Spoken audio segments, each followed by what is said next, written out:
Արցախի նրբանցքի 10-րդ շենքն է, այստեղ բնակվում է մոտ 70 հոգի։ Մի քանի տարի է նրանք դիմում են պետական տարբեր մարմիններին բնակարան ստանալու համար, կսպասեին, որքան հարկավոր էր մինչև շենքի բնակարաններից մեկի առաստաղի ծեփամածիկի պոկվելը։ Թաղապետարանից ենք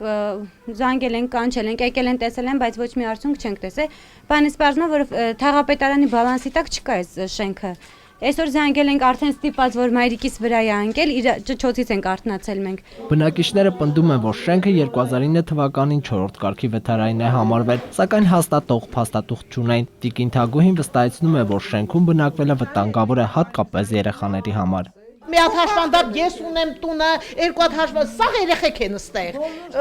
Հոսանքի վրա ջուրը գալիս է, այս մարդկանց պատերը կիսվել է։ Շենքի խնդրին տեղյակ է Երևանի քաղաքապետարանի անշարժ գույքի կառավարման վարչությունը, պարզվում է, անցած տարի բնակիչները դիմել են ինչ-որ մասնավոր ընկերության, որը ուսումնասիրություններ է արել ու շենքը համարել 4-րդ կարգի վթարային։ Քաղաքապետարանը եւս մեկ անգամ դիմել է քաղաքաշինական ծրագրերի փորձագիտական կենտրոն եզրակացությունը հստակեցնելու համար։ Վերաճշտում կատարել է, տվել է եզրակացություն, որ շենքը 3-րդ կարգի վթարային է։ Մա 3-րդ կարգի վթարային շենքերը վերաբնակեցում չի արվում, իրանք քանդման ենթակա չեն։ Այդ պատճառով վերաբնակեցում այսօր այդտեղ չենք